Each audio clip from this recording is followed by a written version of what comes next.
Welcome back. Still watching Biz This Morning on Sunrise Daily. Now we're still talking about the insecurity incidents in the country and how it is affecting the intention to attract investment into states.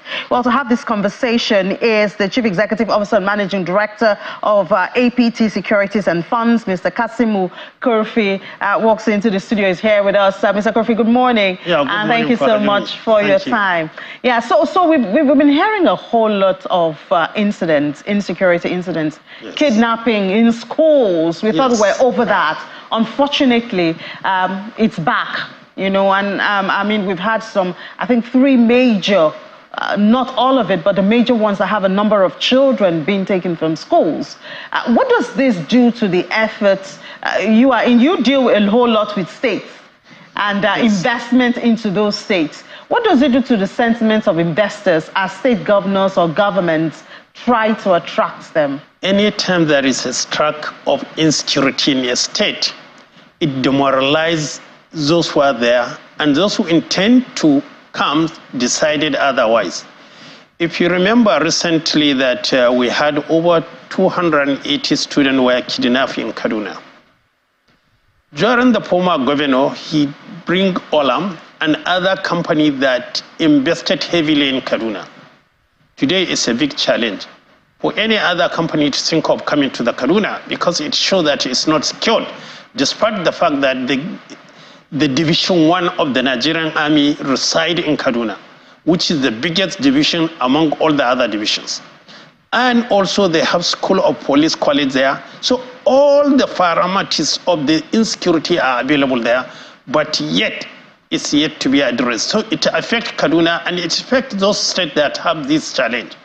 Today, we have a similar one in Borno State, even though the Borno has been existing for the Boko Haram, but the recent kidnapping of over 200 women, it also sent the same signal to the investors that are willing to come back. We advise our state governors, please, the issue of security, there is no politics in it, is just join hands together. It needs a collective responsibility because today, bulk of the investors are coming to Lagos and Ogun State. If you look at it, Lagos has less incident of the insecurity. In fact, we hardly had any serious army robbery in Lagos for the last 3 years. And this is a plus to the Lagos. And therefore, we advise other states to also establish the same fund for the security. We need to invest heavily because once your state is secured, you get more investment. A lot are going to Kano because they have less incident of insecurity. So it is very clear to all of us that address the insecurity before you use it. And the second issue is even for the state to be at peace, they need to go. In most of the Nigerians, they are agrarian, especially up north. We have the land, we have the river, we have the dams, but you cannot do it. If you take Kazana, they have Zobe Dam, they have Jibe Dam, and all these areas are not secured, and therefore people cannot go for irrigation. And irrigation is the one that gives you the high yield because you release the water as you wish, you stop the water as you wish, and therefore the yield is very high and the return is very enormous. If you go to Kano today, you will see that the poverty level improved because they use irrigations. And almost they have over 30 dams, and because of their security, you see more investment going there. I know there is over 30 rice mill operating in Kano now, aside the Bua rice mill and the Dangote rice mill. So I know that you do have a lot of conversations with the governors. I remember when Gombe State's governor came to ring the bell at the NGX. You know, what kind of conversations do they have? Because you did say something now that the governors should know that insecurity or dealing with security, it should not be politicized. Which, of course, we've seen the feelers that sometimes being treated as politics and all of that. What kind of conversations are these governors really concerned? Do they know the cost of insecurity on the state, or do they have the buffer of going to Abuja at the end of the month, and so that doesn't really bother them? Well, quite a number of them seem to understand the challenge of the insecurity, but the way and manner they address it is not good enough because it's not knowing the problem, but tackling the problem. In less than 4 months, with the inauguration of Katsina State Governor, he said these people, talk to the community, bring the people that know these areas and let us empower them. He was able to do about 1,005. Just this week, Sokoto did their own. What stopped Zamfara? What stopped Kebbi? What stopped Jigawa? What stopped all other states to do them concurrently? I can tell you, if Kaduna applied the same principle, Niger applied the same principle, Zamfara applied the same principle, as Katsina did, I can tell you that this exists, because the exit doesn't go. It started from Niger, cut into Katsina, Sokoto, Kebbi, Zamfara, Niger, Kaduna. So we know the exits. If all of them collectively do the same and address the issue with the support of the federal government, they will overcome it. But look at the pace it is going. Katsina has done it over 3 months before Sokoto started. Zamfara, they are working. We don't know that of Niger. What of Kaduna? Not yet set. So you think some of these state governors are not being intentional enough in dealing with this? Well, challenge? even if they're intentionally, they didn't do it collectively, concurrently. This is not an issue that you let this state until they finish, then you see what they have gone. You have to do them concurrently because they have no border.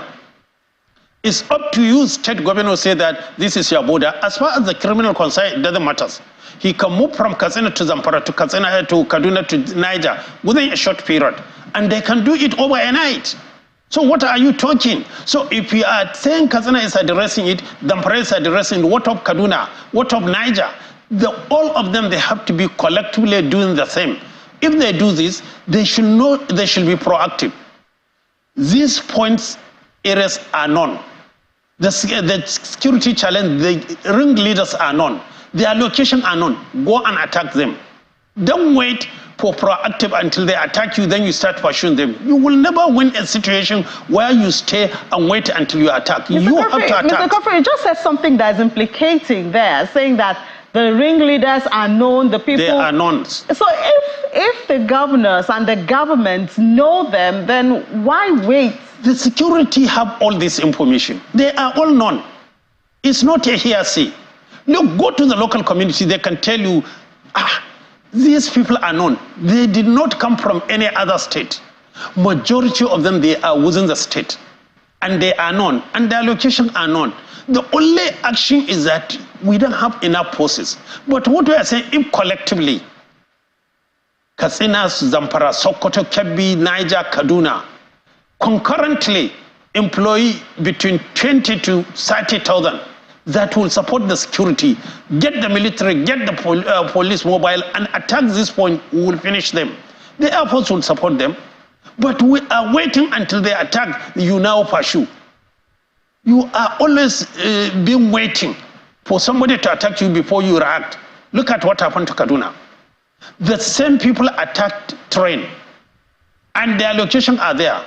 Those who are escaped, they were telling that they know Dogogiri, and he was the one that attacked the railway, and it cannot be ruled out among those who attack for the student. So they are known. The question is that we have to be proactive. We have to attack these people, not wait until they attack us. Nobody succeeds in any war that you wait until you are attacked. Go and see, even in the football, those who go and attack, they score. But if you wait for defending, they will beat you. They'll score. So that's what we are. Yeah, and unfortunately, these, I mean, the northern states mostly, they provide the food for the country. And we keep talking about the potential, especially in the agriculture sector. We keep talking about food inflation and all of that. I mean, this information you're giving, obviously is out there, and we're not doing anything about it. I wonder what the investors are saying about going to these states. Well, most of the investors decided to stay away. How can you move 280 children, not adults? I can tell you in 1 hour, you cannot even move 5 kilometers with 280 children. Yet, with our security, with the airports, nobody traces them. You know something is wrong. The local community, they know where they went, and they know where they were hidden, but they don't have the weapons. So why don't you empower them and couple with the Air Force and the military and the police with the local people? You could have traced 280 in 1 week. 280, they are not something that you can hide just like you have collected 405. 280, the numbers is enormous. There is no room will accommodate them. They don't even have the rooms. So there is no porous they will go there, they will cover that the airports cannot trace them. But the question, are we all determined to address these problems once for all? So the state know that investors look where there is peaceful. Today, look at the revenue generated by Lagos State. Over 30 billion per month. Ogun State ride on it. And look at how much they are generating. What stopped the other state? Believe me sincerely, we don't need to import wheat. We don't need to import rice. We don't need to import maize if we make best use of our land. Secondly, in most of the north, their rain fall within 4 months. So you have 8 good months that you can plant and plant anything. So we need to address this. I wonder what we can do. It's really sad, you know, because if the knowledge wasn't there, then we'll understand. But there's the knowledge, but it seems the willpower to implement what is known is the problem. And children keep getting kidnapped, and women, and, you know, and livelihood also keeps getting lost. I think probably if they all raise up and copy from the other states that have more peaceful, they will achieve it. We know how much Lagos is spending on security. So the fact that we have security in Lagos is not free. And the same thing with Kano. Go and see how much they are spending.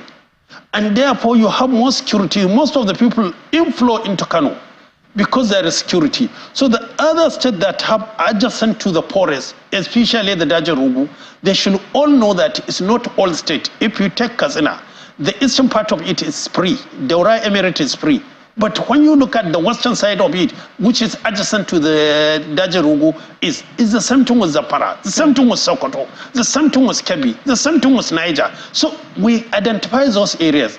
And the people of that locality are willing to go far, but they don't have the means. So what you need to employ them and post them with the army post to follow after them. I can assure you that if we attack this individual sport, which is known to the community, known to the government, if they were all play attack, will address the issue of insecurity, and more inflow of the foreign investors will come to the country, even the local investors. We are willing to invest. All right, thank you so much, Mr. Kasim Okorfi. Thank you for having me. Chief Executive Officer of APT Securities and Funds. Thank you. Thank you. All right, so we cannot go to the market today, unfortunately, but 1 p.m. during Business Incorporated, we have a whole market summary and conversation. So do join Laddie Williams by then. Let me hand over back now to the Sunrise Daily studio. Back to you guys.